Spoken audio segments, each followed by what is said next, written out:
Ce qui m'anime, c'est le bonheur de la rencontre humaine. L'action, bien sûr. Je reste profondément un homme d'action et surtout quand c'est difficile. Ce qui m'anime aussi, c'est l'amour de la beauté, l'harmonie. Professeur agrégé de droit, ministre emblématique de la culture, de l'ère Mitterrand et aujourd'hui directeur de l'Institut du monde arabe, notre invité est Jack Lang. Bonjour Jack Lang, ravi. Bonjour, bonjour, ravi aussi. Alors pourquoi Jack et non pas Jacques, le Jacques français? Ce n'est pas moi qui me suis ainsi désigné, ce sont mes parents. Oui. Mes parents, m'ont-ils dit, étaient anglophiles. Ils aimaient l'Angleterre, la démocratie anglaise, le style anglais, et ils voulaient donner à leur premier enfant un prénom anglais. Et ils ont hésité entre Winston et Jack. J'ai échappé à Winston et je m'appelle donc. Pourquoi échapper, Winston, c'est pas plus mal, hein? C'est pas plus mal. Ça fait Churchill. Alors, Jack Lang, vous naissez dans une période trouble, 39, le début de la Seconde Guerre mondiale, et à cause de l'agilité de votre père, vous êtes astreint à beaucoup bouger. Cependant, vous qualifierez cette période de sereine. Non, j'explique à ce moment-là, quand on est enfant, d'ailleurs je crois que les psychanalystes pourraient le dire, on ne mesure pas la gravité des choses qui vous entourent. On ne comprend pas le sens. Et donc, finalement, la guerre était là, les nazis occupaient la ville où nous étions, plusieurs fois des policiers français sont introduits dans la maison où nous vivions.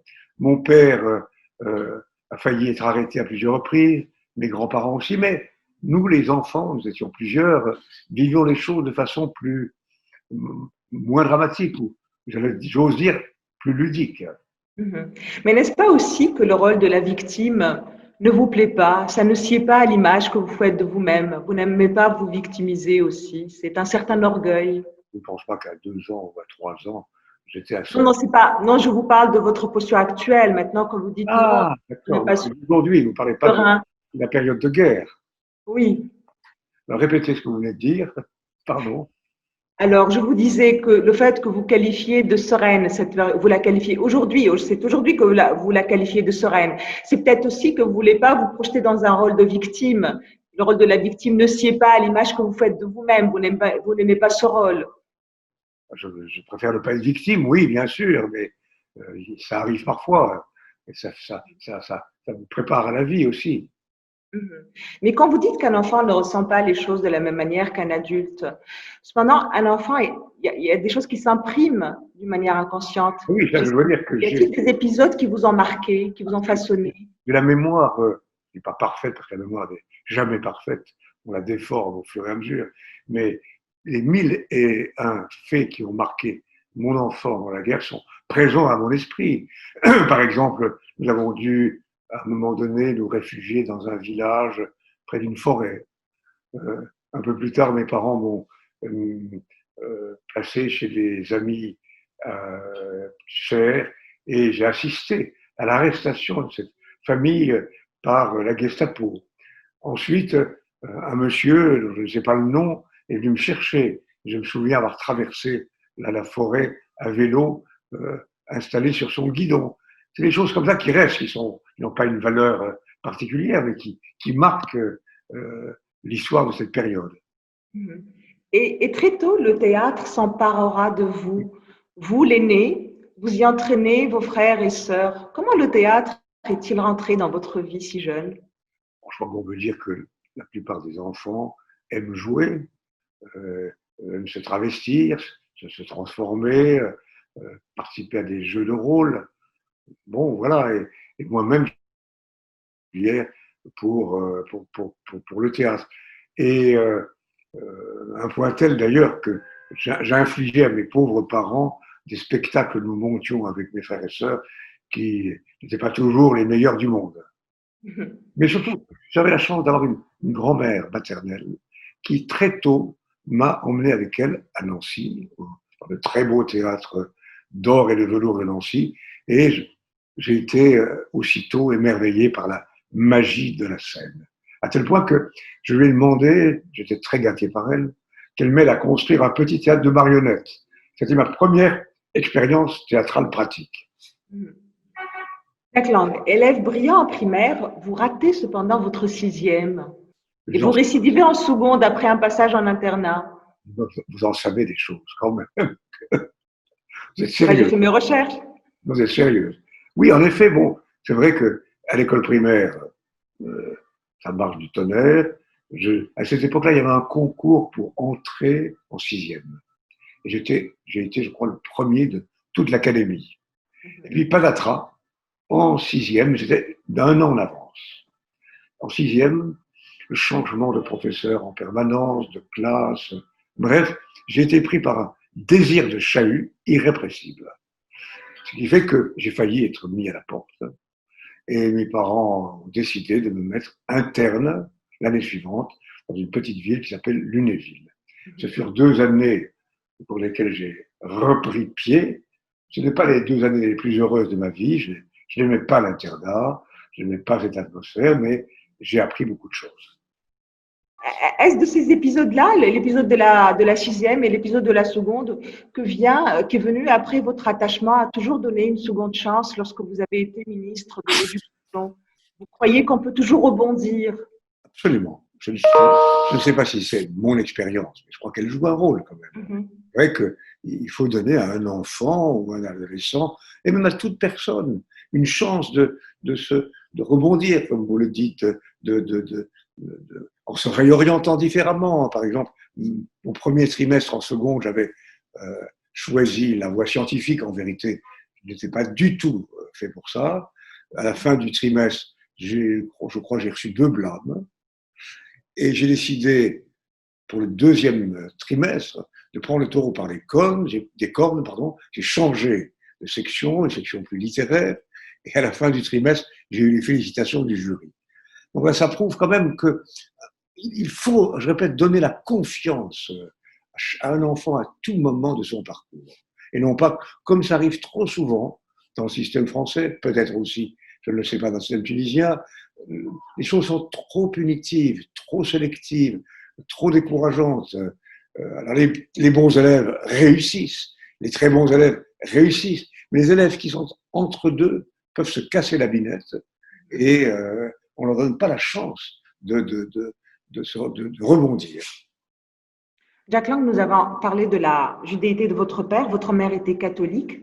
Cependant, on ne parlait pas religion chez vous. Non, non, c'est une famille laïque, comme on dit. Mon père était d'ascendance juive, ma mère d'ascendance catholique. Ils n'étaient pas croyants, l'un et l'autre. Et finalement, oui, c'est vrai, la question ne se posait pas. Était-ce le propre de votre milieu social ou étiez-vous à contre-courant cette manière d'être républicain, laïque? Non, je ne pense pas. Je pense que c'était une histoire familiale des deux familles. Le père de ma mère était un instituteur euh, qui a enseigné en Vendée, région très réactionnaire, très hostile à la République à l'époque. Et mon oui, c'était mon grand-père, donc, était présenté comme l'envoyé du diable. L'école de la République, dans ce type de région, était une école considérée comme malfaisante. Donc il y avait une tradition laïque euh, du côté de ma mère comme du côté de mon père. Mais paradoxalement, en tant que ministre de l'Éducation, vous allez faire que le fait religieux soit enseigné à l'école. Est-ce savoir, connaître pour moins être berné, ou alors c'est votre fascination pour François Mitterrand qui vous Je suis connaissait admiratif. la Bible sur le bout des doigts et qui vous larguait d'ailleurs? Je suis admiratif de votre connaissance des choses. Bravo, c'est sérieux. Beaucoup de journalistes devraient s'inspirer de votre exemple. Merci. Et oui, non, il se fait que c'est Régis Debray qui m'a dit, un jour, j'étais ministre de l'Éducation nationale, tu devrais réfléchir à l'introduction dans le système scolaire de l'enseignement des faits religieux. C'est vrai que on ne les connaît, les faits religieux, qu'à travers les guerres de religion ou à travers des phénomènes de ce type. Et je lui ai donné mon accord, il m'a soumis des propositions que j'ai mises en application. Mais ça n'a pas de rapport spécialement avec ma propre vie, sauf que parfois je regrette en effet de n'avoir aucune culture religieuse. Mhm. Et votre grand-père paternel, qui jouera un grand rôle dans votre vie à la disparition de votre père lorsque vous aviez 15 ans, ne vous parlera jamais de religion parce que lui, il n'était pas du tout dans la religion, mais il vous parlera de Mendes. C'est lui qui vous entraînera dans le sillage mendésien. Piège, je ne sais pas si c'est un piège. Non, piège, dans le sillage, le Ah, sillage. excusez-moi. Non, non, je n'ai pas parlé. Vous savez qu'en Tunisie, nous avons une grande admiration pour Mendes France et que Bourguiba, jusqu'à la fin de sa vie, il y a eu un portrait de Mendes sur son bureau. Je le sais et je suis reconnaissant à l'égard du peuple tunisien, pas seulement de cela. Mais c'est vrai que moi-même, je suis né à la conscience civique au moment des révoltes contre les colonialistes, Indochine, la guerre, la Tunisie, le Maroc, puis ensuite la guerre d'Algérie. Et Pierre Mendès France, pour moi, était l'homme qui incarnait cette idée d'émancipation. J'aimais aussi son style, sa rigueur, son respect de la parole donnée, son esprit solide et sérieux. Bon, je suis encore mendésiste. Pour moi, il est celui qui m'a formé à la vie publique. Et ma conception de la vie publique, elle est totalement mendésiste. Et vous direz plus tard, bien plus tard, que les deux hommes politiques que vous inspirez sont Mendes France et Mitterrand. Quel point commun? D'abord, ils partageaient le même engagement pour assurer la libération des pays colonisés. Ils étaient l'un et l'autre à gauche, de manière légèrement différente. Différente? Oui, bien sûr. C'est différente. Pas tellement différente, mais en même temps, Sur oui. les colonies, par exemple. Sur les Colonies, donc, la décolonisation. Pas vraiment, non, pas vraiment. Non, ils étaient en accord sur ce point. Et pas parce que on cite toujours la phrase de Mitterrand disant l'Algérie c'est la France, que Mitterrand avait une position différente de celle de Mendès France, qui le pensait aussi, parce que l'Algérie c'était une situation très très différente de celle de la Tunisie et du Maroc. Comme vous le savez, la Tunisie c'était un protectorat, le Maroc aussi. L'Algérie c'était des départements français. Et on nous avait mis dans notre crâne que l'Algérie appartenait, j'allais dire, pour l'éternité à l'ensemble français. Et je dirais 98% des Français le croyaient, y compris à gauche. Jack Lang, à votre inscription à la faculté de droit et au centre d'études politiques après l'obtention de votre bac, songiez-vous déjà à faire de la politique? Je m'intéressais déjà à la politique. Je répète, quand j'avais 15 ans, au lycée, j'ai échangé une correspondance avec Pierre Mendès France. Il vous répondait? Il me répondait. J'ai, je crois, adhéré au Parti radical, dont il était l'un des inspirateurs. Et je l'ai suivi dans tous ses combats politiques. Donc, entrant à la faculté, j'étais déjà imbibé, disons, de politique. Votre mère, vous voyez diplomate, vous êtes devenu professeur. Oui, je ne sais pas si je suis vraiment un diplomate d'esprit, ça dépend. Maintenant, finalement, grâce à elle, j'ai entrepris des études qui m'ont passionné, le droit et les sciences politiques, et j'ai finalement réussi, grâce à son soutien, à devenir diplômé de Sciences Po à Paris, puis plus tard docteur en droit, et enfin agrégé de droit. Et l'enseignement, c'était pour moi effectivement la chose dont je rêvais déjà au lycée. Professeur de droit, mais professeur original et fantasque, qui a pris une thèse de doctorat sur l'État et le théâtre, s'obligera à écrire des ouvrages très ardus pour qu'on le prenne au sérieux. Moi-même, étudiante en droit, j'ai été très étonnée, par exemple, de lire votre ouvrage sur le plateau continental de la mer du Nord, parce que j'avais une autre image de vous.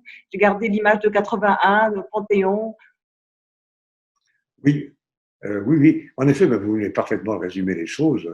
Je préparais l'agrégation. Il fallait en effet se donner une image sérieuse, mais qui en réalité renvoyait à ma passion pour le droit international en particulier.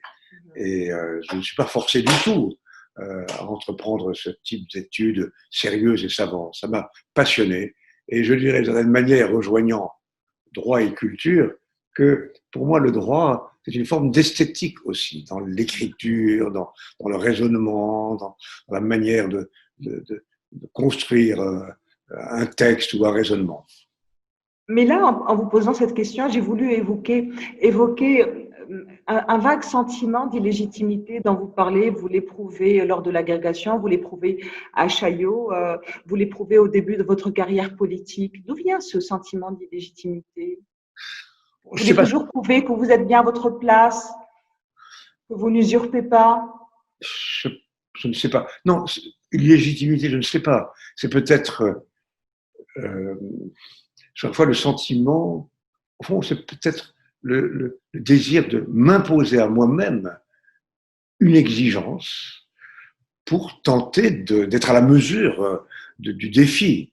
Euh, L'agrégation de droit, c'était mon rêve, parce que j'aime l'enseignement, parce que j'aime le droit, parce que aussi c'était pour moi un passeport pour la liberté d'expression, ma liberté d'expression. Mais je n'étais pas sûr de pouvoir y accéder. J'étais assez humble par rapport à ce concours de l'agrégation. J'ai travaillé, j'ai travaillé, j'ai travaillé. Même chose au théâtre de Chaillot. Je n'étais pas un professionnel du théâtre. C'est une nomination très étrange que celle décidée par le ministre Jacques Duhamel. J'étais jeune, j'étais, je crois, le plus jeune directeur de théâtre national jamais nommé. Je n'appartenais pas au système théâtral traditionnel. Et on me confie un vaisseau colossal avec mille et un défis. Et en effet, il était légitime que je me pose la question, serais-je à la mesure? Et quand je suis arrivé au ministère de la Culture, là, j'avais beaucoup d'idées, beaucoup de projets. Mais en même temps, je me dis, oui, serais-je à la mesure? Ça veut dire, tu dois être à la mesure. Tu dois te battre, tu dois réussir, tu dois mettre toutes les chances de ton côté. Donc, c'est une forme à la fois de modestie et d'ambition. Mais cette manière d'être bombardé ainsi à Chaillot, à vos partis socialistes, ne vous a-t-elle pas fragilisé quelque part? C'est pas cette manière d'être bombardé qui vous a donné ce sentiment d'illégitimité dont vous parlez? Je n'ai pas été bombardé, si vous voulez. Vous le dites vous-même là, vous dites c'est un choix, je n'arrive pas à m'expliquer pourquoi est-ce que j'ai été désigné directeur à Chaillot, plus tard conseiller proche de Mitterrand, alors que vous n'avez pas fait le cursus qu'ont fait tous les autres C'est vrai. adhérents du parti. Bon, ben, disons que mon chemin est particulier, Oui. inhabituel. C'est peut-être une des raisons qui fait que Jacques Duhamel m'a choisi et que Mhm. François Mitterrand m'a choisi. Mhm. En parlant de votre carrière politique, Jack Lang, peut-on dire que c'est le théâtre qui vous en a ouvert les portes? Vous êtes repéré en tant que directeur grâce au Festival de Nancy. Un hasard, donc, finalement, si on se dit que vous êtes rentré au Conservatoire de Nancy juste pour corriger un défaut de diction. Je ne sais pas si je l'ai vraiment corrigé en plus. Mais, comment dire, oui, non, mais en réalité, j'ai toujours entremêlé trois vies. Euh, la vie publique, la vie civique plutôt, la vie culturelle et intellectuelle, et plus tard la vie de professeur. Voilà. Et pour moi, ces trois vies sont indissociables. Elles se nourrissent, elles se nourrissent les unes les autres. Mhm. Vous encore? Voilà, c'est tout. Bon, je n'ai pas fait du théâtre pour faire de la politique. Je me suis intéressé au théâtre parce que j'aimais et j'aime passionnément le théâtre. Simplement, il se fait que le Festival mondial du théâtre que j'ai créé un peu plus Voilà. tard est devenu un événement, j'allais dire, international. Et Mhm. François Mitterrand est venu à deux reprises et a été intrigué, intéressé. Il était un homme curieux par ce festival d'avant-garde. Comment a-t-il réagi, lui, l'homme de culture classique, à ce théâtre d'avant-garde? Mais lui, c'est un homme qui était toujours attiré par l'inhabituel aussi, par l'inconnu. Donc ça l'a intrigué, ça l'intéressait. Et je crois que ça lui a beaucoup plu. Mhm. Et comment vous êtes-vous arrangé avec l'entrée dans le système, vous qui avez toujours clamé haut et fort votre soif de liberté, d'indépendance? Par exemple, qu'est-ce que vous avez pensé lorsque Pompidou, s'adressant à vous, vous dit: j'espère que vous n'allez pas jouer du Brecht tous les soirs. Il vous le dit gentiment. Vous n'avez pas eu peur que ce système vous engloutit avec la même gentillesse dont Pompidou a dit les Si, vous avez choses? raison, lorsque vous avez rappelé une chose vraie, je faisais partie d'un conseil de développement culturel constitué par le Premier ministre de l'époque, Jacques Chaban-Delmas. Georges Pompidou nous avait invités à l'Élysée et en nous quittant, il me dit j'espère que vous n'allez pas nous imposer, nous infliger Brecht tous les jours. Je me suis dit voilà le père Fouettard qui parle. qui doit veiller au grain, alors que la voie que j'avais choisie est une voie beaucoup plus audacieuse que de jouer Brecht tous les jours. Vous n'avez pas eu peur d'être récupéré sans le sentir, de perdre votre âme sans le... Bon, j'avais peur surtout de ne pas être à la hauteur de la confiance qui m'était accordée. Mhm. Nancy et Chaillot ont été ainsi les deux écoles qui ont fait de vous le ministre que vous allez être plus tard. Pas seulement. Disons que Chaillot, on peut dire que j'y ai appris pas. Non, ce furent deux écoles de vie. À Nancy, j'ai appris à inventer, construire, bâtir avec 3 francs 6 sous. À Chaillot, j'ai découvert ce qu'était l'État, l'administration, les syndicats du spectacle. Bon, bref, j'ai été formé, si je veux dire, comme si j'allais devenir un jour ministre. Et je n'y pensais pas. Ce qui a provoqué ce lien particulier avec François Mitterrand, c'est le jour où j'ai été révoqué de la direction du théâtre de Chaillot, à l'époque de M. Giscard d'Estaing. Et à ce moment-là, il y a eu un mouvement d'opinion très fort des créateurs et des artistes. François Mitterrand m'a apporté son soutien. Et à partir de ce moment-là, je suis apparu un peu comme une sorte de contre-pouvoir culturel. Et en 77, vous adhérez au Parti socialiste. Pourquoi vous y entrez alors que vous êtes déjà élu en tant qu'indépendant? Mais précisément par reconnaissance et par gratitude à l'égard d'un parti qui m'avait contribué à me faire choisir sur cette liste. Et sans le Parti socialiste, je n'aurais pas été élu. Vous y entrez parce que c'est le parti de François Mitterrand? À évidence, oui, bien sûr. Cela vous posera des problèmes plus tard. Vous savez pourquoi je vous pose cette question, Jack Lang? Parce que plus tard, vous démarquerez par une critique acerbe du Parti socialiste. Vous direz que c'est devenu le parti des perdants. Vous direz de Jospin que c'est un loser. Ségolène Royal, il passera aussi. Vous donnez l'impression que votre attache au Parti socialiste est une attache purement personnelle et non pas idéologique. C'est juste Mitterrand qui vous rattachez au parti. C'est l'impression. C'est même le contraire. Disons que je crois être fidèle à l'idéal qui est le mien depuis toujours, celui qui est incarné par François Mitterrand.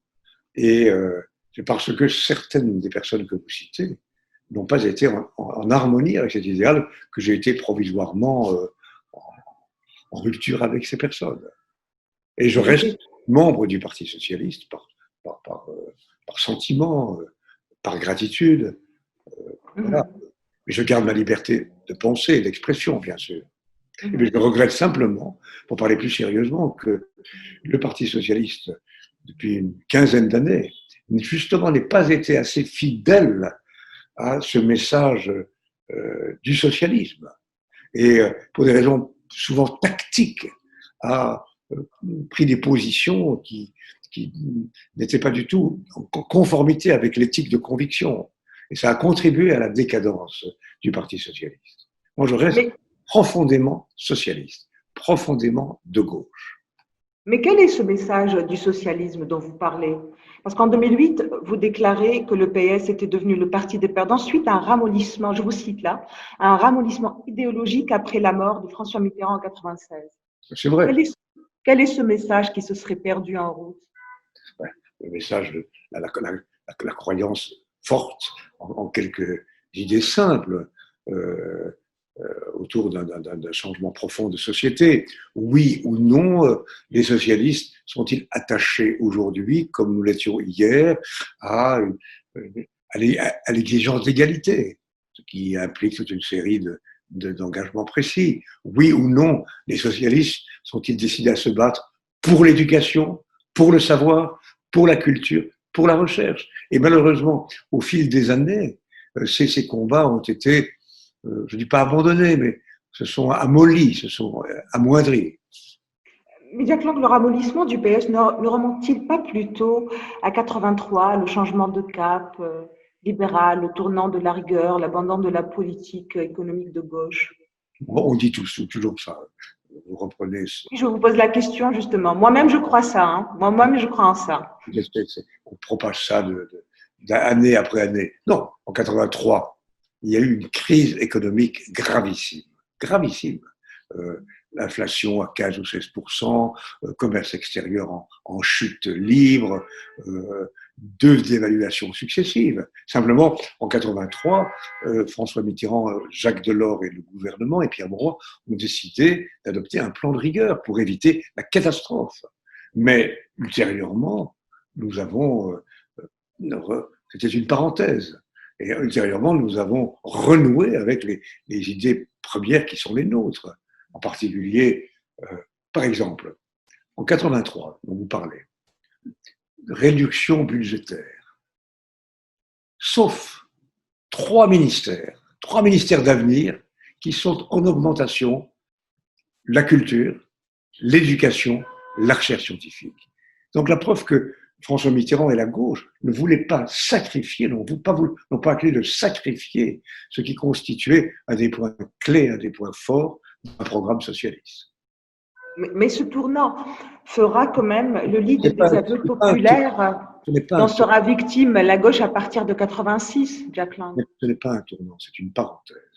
C'est mon interprétation, mais je sais que Donc on va parler de parenthèse, si vous préférez ce mot, mais cette parenthèse a fait le lit des désaveux populaires qu'a commencé à essuyer le PS à partir de 86. En 86, non, les socialistes. À partir de 86.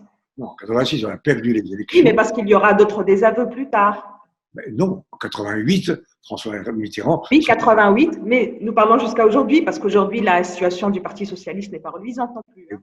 On ne peut pas relever simplement les défaites. Il y a aussi quelques grands succès. Le succès de François Mitterrand en 1988 a été un véritable triomphe. Et les années qui ont suivi, j'y ai participé activement, 89-90, ont été marquées par le bicentenaire de la Révolution française, des mesures très importantes sociales, économiques et politiques, toute une série de choses qui font que les 3 premières années du nouveau mandat de François Mitterrand ont été brillantes.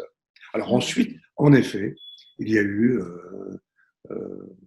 des choix de Premier ministre ou des choix de ministres discutables qui ont conduit à un nouvel échec en 1993. Puis plus tard, Lionel Jospin a réussi, à l'occasion d'une dissolution, à reconquérir le pouvoir. Donc ça, c'est la politique quand même. Dans un régime démocratique, ça va, ça vient.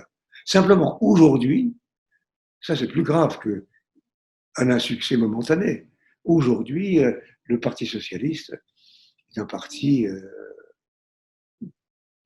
sans idéologie claire, qui a perdu beaucoup de plumes. Je ne désespère pas du futur. Mais c'est toute la gauche. C'est toute la gauche de par le monde. C'est une crise qui dépasse le Parti socialiste. Par exemple, vous-même, Jack Lang, on vous a vu sensible, vous, l'homme de gauche, aux ouvertures de Sarkozy, de Macron. Est-ce dire qu'or la troisième voie, telle que développée par Blair Schroeder en 99, point de salut pour la gauche, qui perd quand même son ADN? Oui, moi, je n'étais pas du tout en harmonie avec la voie Blair ou Schroeder. Il faut être pleinement à gauche. La difficulté aujourd'hui en France, c'est que il y a trop de rivalité entre les différentes sectes de gauche. Donc, les choses sont claires. Si d'ici 2022, les différentes sectes ne réussissent pas à se mettre d'accord pour choisir un candidat commun, ce sera à nouveau l'échec. Justement, en parlant, vous évoquez les sectes. Votre proximité de François Mitterrand ne vous a-t-elle pas valu des inimitiés solides au PS qui se sont déchaînées après l'ère Mitterrand, il ne nous a pas été possible, par exemple, de briguer la mairie de Paris, ni la présidence de la République à laquelle vous avez pensé à un moment? Disons la vérité. C'est pas cette question de secte qui a fait tout ça? Oh, oui, bien sûr. Non, le principal responsable, c'est moi. C'est moi. Parce que je n'ai pas su, au moment précis, accomplir les actes qui auraient permis de créer l'irréversible d'une candidature à la présidence de la République ou à la mairie de Paris. Je ne vais pas imputer aux autres une responsabilité qui est d'abord la mienne. Il n'y a pas eu de règlement de compte par rapport à votre ancienne proximité avec le président? Non, je ne crois pas. Ce n'est pas lié à François Mitterrand, c'est lié peut-être à moi-même. Mais surtout, je répète, si je n'ai pas été candidat à la présidence ou à la mairie de Paris, la responsabilité principale vient de moi. Mhm. Jack Lang, à partir de 81, vous avez fait partie de tous les gouvernements de gauche sous Mitterrand et vous êtes très proche du président. Conseille-t-on vraiment Mitterrand ou n'est-on jamais que son légiste, au sens ancien du terme? C'est-à-dire, Le légiste, c'est le juriste qui trouve les solutions au monarque pour qu'il puisse appliquer ce qu'il veut appliquer. Il trouve les ficelles. bon, écoutez, j'ai eu le bonheur et la chance et le privilège d'être ministre de la Culture du président Mitterrand. Je n'étais pas son affidé, ou son esclave, ou son je sais pas quoi, ou son légiste, comme vous dites. J'ai eu une pleine confiance, c'est très rare, Mhm. pleine confiance du président. Euh, je, je le voyais souvent, on correspondait, j'ai envoyé des notes, mais il m'a donné, au fond, je ne dis pas les pleins pouvoirs, mais une confiance extraordinaire. Et nous étions en harmonie, l'un avec l'autre. Nous avions la même ambition culturelle pour le pays. Mhm. Et vous avez été son ministre de la Culture pendant 10 ans, et pendant ces 10 ans, vous élargissez le champ des compétences du ministre de la Culture. Cela n'a pas posé des problèmes aux autres membres du gouvernement?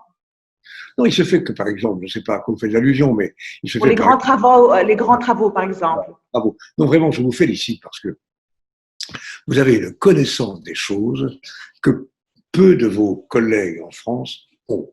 C'est Mais formidable. mais en Tunisie, on suit de près la politique française. Mieux que les journalistes français suivent les parcours politiques des uns et des autres. Bravo. Oui, il se fait que, bénéficiant de la confiance du président de la République, François Mitterrand, chargé par lui de réfléchir sur ce qu'on a appelé le grand travaux, je lui ai dit, il faut imaginer aussi des travaux qui ne soient pas seulement culturels stricto sensu. Et je l'ai convaincu, par exemple, de réaliser à la Villette la Cité des Sciences, à partir de laquelle nous avons pu, un peu partout à travers le pays, créer des centres de culture scientifique et technique. Je l'ai convaincu de rénover la grande galerie du muséum, ce n'était pas de ma compétence. Je l'ai convaincu de rénover le musée des arts et métiers, qui est une création de la Révolution française, etc., etc. Et ça tenait, si vous voulez, peut-être à mon poids politique de l'époque, et puis à la passion qui était la mienne. Et en effet, le ministère de la Culture était un ministère sans frontières. Mais ça n'a pas créé de tension avec les autres membres du gouvernement. Vous-même, vous disiez que vous vouliez avoir 40 ministres de la culture lors Mais de oui, votre allocution d'ouverture. mais oui, parce que je pense toujours que si vous voulez profondément pénétrer dans la société, ce n'est pas le seul ministre de la Culture qui peut y parvenir. Il est important que chaque ministre dans son domaine accorde une place à l'art et à la culture. Le ministre de la Défense, le ministre de l'Éducation, bien sûr, une place importante, le ministre de la Santé et le reste. Et nous l'avons fait d'ailleurs. Et à l'époque, il y avait un esprit d'équipe extraordinaire. Nous faisions partie d'une même famille. Nous avions combattu avant 81 ensemble et nous voulions réussir ensemble. Et les autres ministres n'étaient pas fâchés lorsque je proposais une idée ou une autre à laquelle, naturellement, ils participaient eux-mêmes. Mhm. Jack Lang, s'il ne devait rester qu'une chose, une seule, de votre passage au ministère de la Culture, que garderiez-vous? C'est pas une chose, c'est un état d'esprit. C'est vraiment ce sentiment que la culture ne doit pas rester en marge, mais au contraire constituer le cœur même de la transformation d'une société. La culture au sens large, culture, savoir, science et recherche scientifique. Voilà. Mhm. Je crois qu'aujourd'hui, si je dis ça devant vous ou devant vos collègues, personne ne rira. À une époque très lointaine, on aurait pensé que j'étais un fou. Et aujourd'hui, je crois que la démonstration a été faite, ville par ville, j'allais dire parfois village par village, que la culture change la vie. Et change parfois aussi l'économie, change les rapports entre les gens. C'est ça le plus important. C'est d'avoir réussi par l'action, par l'exemple, par le financement aussi, à faire ressentir très profondément. Vous voyez par exemple le débat qui s'est produit en France à propos de la fermeture des libraires. Oui. Ça veut dire qu'il y a aujourd'hui dans ce pays des réactions très positives en faveur de la culture. C'est ça qui me réjouit le plus. Mhm. Et aujourd'hui, vous parlez, Jack Lang, d'un New Deal de la culture. Qu'est-ce à dire? Eh bien, c'est une idée que j'ai soumise, une réflexion plutôt que j'ai soumise au président Macron. Je lui ai fait observer, c'était au mois d'avril, que les périodes de changement politique ou de crise, je parlais surtout pour la France, coïncident souvent avec des moments où la politique de la culture et de l'éducation sont refondées et connaissent un nouvel élan. Le Front populaire, 1936, la Libération, l'arrivée du général de Gaulle au pouvoir en 58 et Malraux, 81 Mitterrand et moi-même. Et je lui disais à Emmanuel Macron, nous sommes dans une période très très dure qui bouleverse la planète. Eh bien, faites comme Roosevelt, qui en 1929-1930, par le New Deal, la nouvelle donne, a soutenu massivement les artistes, les cinéastes, les créateurs, les écrivains, qui étaient dans une mouise totale. Et à partir de cet effort sans précédent de Roosevelt, les États-Unis ont connu ensuite un élan culturel extraordinaire. Le fait qu'après la guerre, New York soit devenue la capitale culturelle du monde vient de la décision de Roosevelt de faire ce New Deal culturel. Alors je crois aujourd'hui qu'on ne devrait pas se contenter de faire face à l'urgence. C'est normal, il faut soutenir les artistes, les aider, comme on le fait en France. Je pense qu'il faudrait enjamber cette période, se placer à l'été prochain et refonder complètement la politique des arts, la politique de l'éducation, la politique de la recherche. Jack Lang, vous avez été aussi 2 fois ministre de l'Éducation. Vous n'étiez pas très chaud. Pourquoi cela ne vous disait-il rien d'être ministre de l'Éducation? Vous préfériez la culture? J'admire encore votre connaissance des choses quand même. C'est formidable. Bah, bien que professeur, j'ai même été doyen de la faculté de droit de Nancy. Justement. J'avais guère envie d'aller rue de Grenelle, comme on dit, c'est-à-dire le siège de ce ministère qui à l'époque me paraissait un peu grisailleux, un peu tristounet. Et préférez Quai de Valois. Pardon? Préférez Quai de Valois. Je préférais la rue de Valois, pas Royal. Mais François Mitterrand, très gentiment, a insisté à plusieurs reprises en me disant « vous devez accepter ». Et finalement, lorsqu'il a changé le gouvernement, je lui ai dit « je serai un bon ministre d'éducation si en même temps je reste ministre de la Culture, parce que c'est ma maison, c'est mon port d'attache ». Et il a accepté. J'ai donc été, c'était exceptionnel, oui. 2 fois ministre, si j'ose dire, pendant l'année 92-93. Ça a été une période passionnante, épuisante. On a travaillé jour et nuit. On a pu accomplir des changements inouïs. Et quand vous sortez de la politique en 2012 en perdant les législatives, Jack Lang, vous dites-vous que finalement la discipline partisane, ce n'était pas pour vous? Soulagé ou déçu? Non, je ne dis pas ça. Je crois qu'il faut des partis.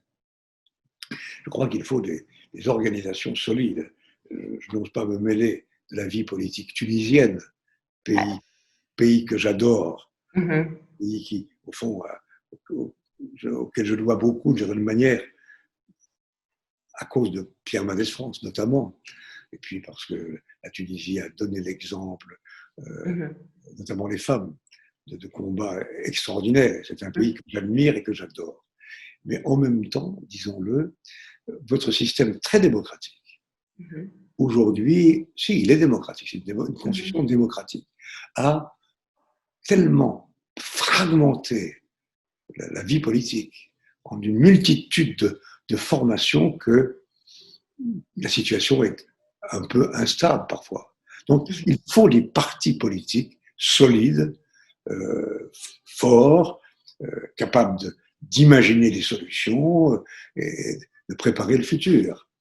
Je ne suis pas contre les partis. Je pense que les démocraties ont besoin de partis solides. Donc, vous êtes déçu quand vous perdez les législatives? Moi, j'ai pensé que vous auriez pu être, je ne sais pas, soulagé. Mais voilà, mais c'est extraordinaire, vous, parce que non seulement vous connaissez pratiquement tout ce que j'ai pu entreprendre, mais en plus, vous vous comprenez mes sentiments personnels. Oui, en effet, mais je crois d'ailleurs, il faut toujours, parce que c'est ce que je fais, quand on rencontre une difficulté, il faut tenter de la transformer en tremplin. Finalement, vous avez tout à fait raison. Vous êtes une psychologue de première classe. J'aurais été heureux d'être député des Vosges, qui était mon département de naissance, perdu de quelques voix. Mais en même temps, quelle libération! De même que quand j'ai été mis à la porte du théâtre de Chaillot, j'aurais dû dire merci au lieu de me révolter. Merci, parce que ça m'a donné des ailes. Donc finalement, il faut toujours remercier ceux qui croient vous avoir fait du mal ou vous avoir mis en difficulté. C'est une occasion pour vous, pour rebondir, pour vous refonder. Aujourd'hui, Jack Lang, vous êtes directeur de l'Institut du monde arabe et c'est vous-même qui vous proposez à ce poste à François Hollande en 2013. Encore une fois, bravo, vous savez tout. Donc François Hollande voulait me nommer au Conseil constitutionnel. Parce que je suis juriste, professeur de droit. Je lui ai dit, François, je n'ai pas envie pour l'heure de m'enfermer dans un bureau. J'aime le droit, mais j'ai envie encore d'action. Comme je savais que l'Institut du monde arabe était dans la difficulté financière et surtout une difficulté d'identité, je dis, et puis par ailleurs, j'avais contribué à la création, plutôt à la construction du bâtiment de Jean Nouvel. Jean Nouvel, qui était un inconnu à l'époque, que vous avez lancé. Voilà. Je lui ai dit, voilà, ce qui m'intéresserait, c'est de relever l'Institut du monde arabe. Et il m'a accordé cette chance quelques mois plus tard. Vous dites, en choisissant l'Institut du monde arabe au lieu du Conseil constitutionnel, je veux rester dans le concret. Le droit, ce n'est pas du concret? Si, c'est du concret, mais c'est un autre concret. C'est moins pragmatique, disons. Et puis, par ailleurs, l'Institut du monde arabe, c'était un défi. C'est une belle maison, mais elle avait perdu un peu son lustre. Vous l'avez dit, j'aime les choses difficiles. Jack Lang, suite aux derniers attentats terroristes commis en France et au débat sur l'islam, vous avez déclaré que le modèle religieux à retenir serait le modèle marocain. Quelle serait la spécificité de ce modèle marocain? Bon, c'est un modèle, c'est pas le modèle, c'est un modèle. Pourquoi? Parce que le Maroc est un pays, son roi en particulier, a réussi à créer au Maroc un climat de coexistence des religions et des croyances. Et l'islam professé au Maroc est un islam éclairé. D'ailleurs, on peut faire la même remarque pour la Tunisie. Si, on peut dire à quelques différences près, vraiment. Bien sûr, de tradition, quand même. C'est quand même deux pays, sur ce plan-là, assez exemplaires, qui ont réussi à préserver. Il y a eu des mauvaises périodes, mais aujourd'hui, c'est plutôt un climat, disons, de coexistence entre les religions et les cultures. Mais c'est même au-delà de la coexistence. Mon expression n'est pas bonne. C'est de quelle manière les traditions, les cultures, je pense à la culture juive en particulier, font pleinement partie de la culture tunisienne ou de la culture marocaine. D'ailleurs, en ce moment même, à l'Institut du monde arabe, après avoir réalisé une grande exposition sur le pèlerinage de la Mecque, une autre exposition sur chrétiens d'Orient, nous préparons une exposition sur les juifs d'Orient, dans laquelle la Tunisie et le Maroc occuperont un rôle important. Jack Lang, avec votre ouvrage La langue arabe, Trésor de France, vous faites partie de ceux qui croient que l'apprentissage de la langue arabe à l'école en France est un antidote à l'extrémisme.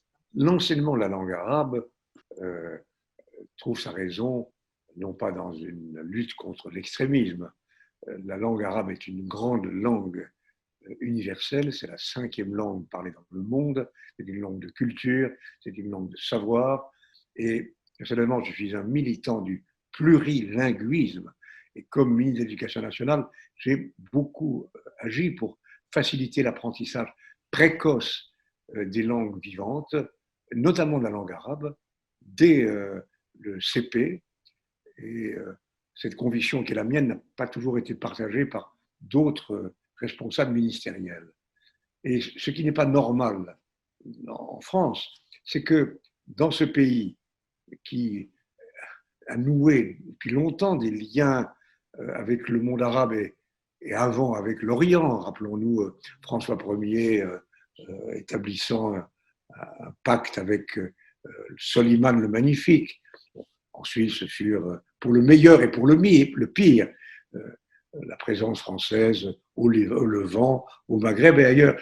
Et l'anomalie, c'est que la langue arabe soit si peu enseignée dans les écoles publiques, un petit pourcentage, dans ce pays où nous avons eu la chance d'avoir, aujourd'hui encore, de grands islamologues, de grands arabisants, je pense à Jacques Berck ou à André Miquel, auquel personnellement j'ai été lié d'une grande amitié.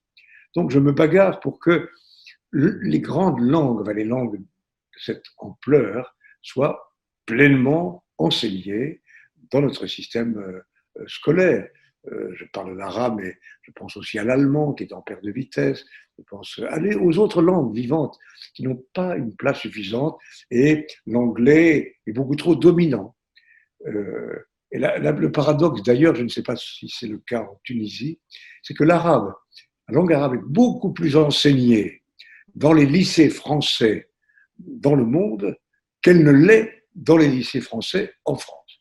Bref, je me bagarre pour que la situation change.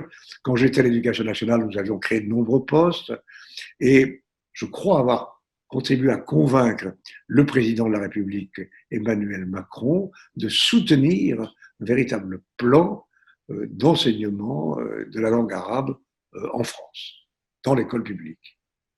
Merci encore, Jack Lang. Nous allons nous quitter sur votre choix musical. On vous propose Al-Leila Ah-Ya-Lil, je prononce très mal, excusez-moi.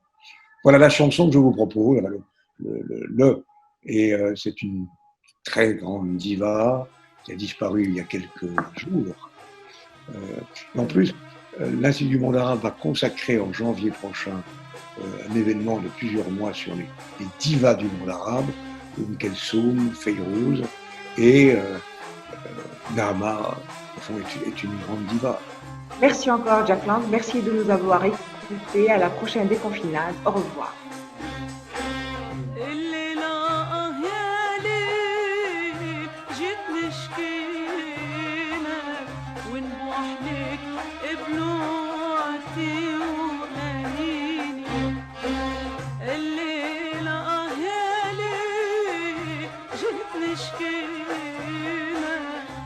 Thank you.